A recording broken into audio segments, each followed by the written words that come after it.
Allez, on vous parle de ces PME qui sont trop frileuses pour verser ce qu'on appelle de la participation et de l'intéressement. Bonjour Marc. Bonjour. Marc Landré, donc responsable du service éco du Figaro. On sait que la loi Pacte, pour le coup, encourage les TPE, les PME à verser de la participation, de l'intéressement. Le forfait social, on le sait, a été supprimé, celui qui est de 20% pour les boîtes de moins de 50 salariés qui ont lancé un accord de participation. Il faut rappeler que c'est un dispositif qui est très utile pour motiver. C'est-à-dire qu'on sait très bien que pour motiver les équipes, pour les rendre encore plus impactantes, plus performantes dans l'entreprise, il est très utile, il peut être utile donc pour un employeur de développer des accords d'intéressement, de participation et plus globalement d'épargne salariale pour être capable de motiver, de fidéliser, d'attirer les salariés. Donc du coup, c'est très utile, mais malheureusement, parce que ce sont des dispositifs qui sont très complexes, parce que ce sont des dispositifs dont la réglementation ne cesse de changer, ce sont des dispositifs qui sont peu utilisés dans les entreprises. Et ça, c'était vrai avant la crise, ça l'est encore plus aujourd'hui, mais il faut rappeler que, à la fois pour l'employeur et pour le salarié, mieux vaut verser une participation ou de l'intéressement que de payer une prime individuelle. Fiscalement, c'est plus intéressant à la fois des deux côtés. Sur une prime, quand vous versez une prime classique, sauf prime Macron, défiscalisée jusqu'à hauteur de 2 000 euros, quand vous versez une prime, vous avez des cotisations salariales, des cotisations patronales dessus, et vous avez évidemment la CSG, la CRDS, et sans accord d'intéressement et de participation dans les boîtes de plus de 50, vous avez le forfait social. Donc ça commence à faire beaucoup. Et effectivement, on voit que grosso modo, pour une prime de 1 000 euros, lorsque c'est une prime classique, le salarié va toucher 600 euros, alors que ça va coûter plus de 1 400 à l'employeur. Alors que si c'est une prime d'intéressement, là on voit qu'il y a juste dans les petites boîtes, on aura juste la CRDS et la CSG qui seront prélevées, et sur un versement de 1 000 euros, ce que coûtera la prime à l'employeur, le salarié on touchera 900 euros. Donc on voit qu'il y a vraiment une grosse différence de participation, d'intéressement aux salariés en fonction du dispositif qui est retenu par l'employeur pour fidéliser ses salariés. Au-delà de la crise, on va en parler dans quelques instants, mais pourquoi jusqu'à présent la maillot ne prend pas justement dans les TPE, dans les PME, sur ces dispositifs de Parce que c'est participation compliqué, et d'intéressement, malgré encore une fois la loi Pacte? parce que vous avez un intéressement, vous avez une participation, vous avez deux dispositifs, parce que généralement les sommes sont bloquées pendant 5 ans, et donc vous ne pouvez pas les débloquer en anticipé, sauf à perdre une partie des intérêts ou à payer des taxes dessus, parce qu'il existe plein de dispositifs, le PERCO, le PERP, sur l'épargne longue, parce que les modalités changent tout le temps. Donc vous allez essayer de comprendre, vous intéresser, vous êtes patron dans une petite entreprise, vous vous intéressez à la manière dont l'épargne salariale est déployée en France, et vous avez à peine compris que déjà la législation change et que ce sont de nouvelles caractéristiques qui viennent gréver fiscalement ou socialement le dispositif que vous voulez mettre. Donc complexe, trop changeant, généralement bloqué.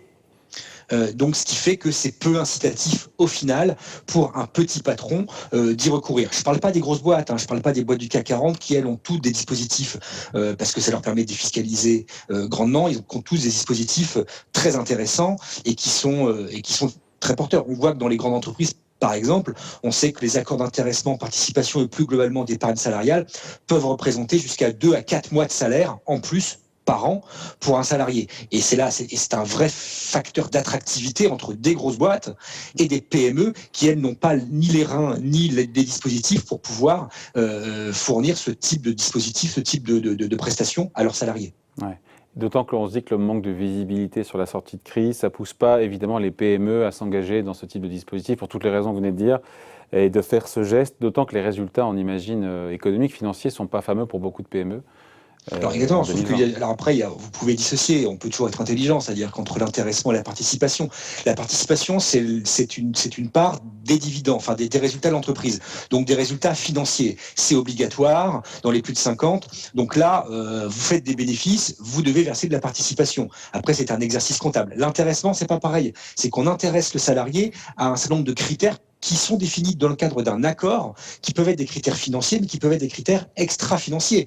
Donc là, pour le coup, c'est libre de droit, je dirais quasiment, pour le chef d'entreprise et pour les représentants du personnel, que d'inventer une forme d'intéressement qui peut être déconnectée des résultats financiers. Mais grosso modo, effectivement, dans une année de crise, une année où les résultats ont plutôt été plombés du fait de la pandémie, et encore pas pour tous les secteurs, mais pour la majorité des secteurs, c'est compliqué d'imaginer de fidéliser ou de rendre, de partager les fruits de la croissance avec ses salariés, surtout qu'il existe une prime qui est la prime Macron, dite prime patron par les employeurs, qui permet de verser jusqu'à 1 000 euros d'indemnité de prime totalement défiscalisée et désocialisée. Et on sait si Marc, on sait si les TPE, les PME font usage notamment de cette prime Macron défiscalisée. Alors, elles font usage, c'est surtout les grands groupes, mais on sait par exemple que pour l'année 2020, cette prime a été en moyenne de 460 euros, ce qui est 60 euros de plus que ce qu'elle avait été en 2019, et qu'elle a été versée à peu près 6,2 millions de salariés. Donc c'est pas rien, mais si vous comparez par rapport à une année normale d'épargne salariale au sens global, y compris avec donc les prélèvements fiscaux, sociaux qui viennent gréver les dispositifs d'intéressement, de participation et d'épargne salariale au sens global, en 2018 par exemple, c'était 9 millions de bénéficiaires, donc 9 millions de salariés, c'est-à-dire à peu près la moitié des salariés du privé, pour un encours de plus de 19 milliards. Donc on voit que la prime Macron, en 2020, une année de crise, a été grosso modo 3 fois moins puissante que ce qu'est une année normale d'épargne salariale en France. On finit là-dessus, Marc. Donc au final, on peut en vouloir ou pas, finalement, aux patrons de PME de bouder un petit peu ces dispositifs d'intéressement, de participation. On les comprend pour toutes les raisons qu'on a exposées. On les comprend, surtout cette année. L'année n'a pas été bonne, l'incertitude est maximale par rapport à l'horizon et à la capacité de sortie de crise. 3, les dispositifs existants sont quand même d'une complexité rare et d'une évolution permanente. Donc franchement, dans le doute, on peut comprendre que les patrons de PME et de TPE aient d'autres chats à fouetter en ce moment que de réfléchir à la manière dont ils peuvent mettre en œuvre des dispositifs d'intéressement et de participation. Ça ne veut pas dire qu'il n'y a pas une réflexion à mener sur le partage des fruits de la croissance au sein de l'entreprise, d'ailleurs qui est une vraie tarte à la crème. À chaque crise, le président en place ressort son leitmotiv de il faut partager les fruits de la croissance, il faut revoir la manière dont c'est redistribué dans l'entreprise, et donc on a l'ouverture d'une négo, d'une discussion, d'une concertation, d'une délibération, enfin, et que sais-je de tous les mots en ion qui existent entre les partenaires sociaux pour essayer de définir le meilleur dispositif pour y aller dans ce sens-là. Et là, cette crise-ci ne manque pas la règle, et on voit déjà que dans le cadre de la présidentielle qui va s'ouvrir très prochainement, tous les candidats putatifs auront leur petite idée pour améliorer les dispositifs existants et pour rendre plus les fruits de la croissance aux salariés. Donc ce n'est qu'un débat qui ne fait que commencer, comme à chaque présidentielle, comme à chaque crise, et à mon avis, dans 10 ans, on en reparlera encore. Bon, on sera là, j'espère, pour en parler, vous et moi. Merci Marc Landré, donc, merci à vous. Responsable du service éco du Figaro. Merci, bonne journée, salut. À bientôt.